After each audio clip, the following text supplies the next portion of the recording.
Business owners ഒരു കാര്യം ചോദിച്ചോട്ടെ, നിങ്ങൾക്ക് ദിവസവും ലീഡ്സ് കിട്ടാറുണ്ടോ? വാട്സ്ആപ്പ് എൻക്വയറീസ് വരാറുണ്ടോ? അതല്ലെങ്കിൽ നിങ്ങൾ മെറ്റ ആഡ് റൺ ചെയ്യുന്നുണ്ടോ? ഇതൊക്കെ ചെയ്തിട്ടും എന്താ പിന്നെ സെയിൽസ് കൂടാത്തത്? കാരണം പ്രോബ്ലം ലീഡ്സ് അല്ല, പ്രോബ്ലം ലീഡ് ഫോളോ അപ്പ് ആണ്. ഒരു ലീഡ് വന്നതിന് ശേഷം how quickly are you responding to the leads? Immediately automatic respond ചെയ്യാറുണ്ടോ? ഫോളോ അപ്പ് ടൈമിൽ ചെയ്യാറുണ്ടോ? എത്ര പ്രാവശ്യം ലീഡ് നിങ്ങൾ ഫോളോ അപ്പ് ചെയ്യും? 1, 2 അല്ലെങ്കിൽ 3 അതിലപ്പുറം ഫോളോ അപ്പ് ചെയ്യും. ഇത് 3ലും നിങ്ങളുടെ കസ്റ്റമർ ഫോൺ എടുത്തില്ലെങ്കിലോ ആരാണ് പിന്നെ വീണ്ടും കോൺടാക്ട് ചെയ്യുന്നത്? No buddy. അപ്പൊ കസ്റ്റമർ നിങ്ങളെ മറക്കും. നിങ്ങളെ കോമന്ററി പ്രോപ്പറായി ഫോളോ അപ്പ് ചെയ്യുന്നുണ്ടാവും. കസ്റ്റമർ നിങ്ങളെ കോമന്ററി കൂടെ പോകും. Remember, marketing brings leads but system brings sales.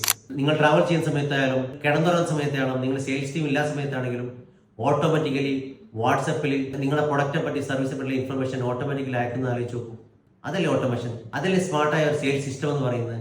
Agri, comment automation. I will connect with you and explain you how can we bring automation for your business.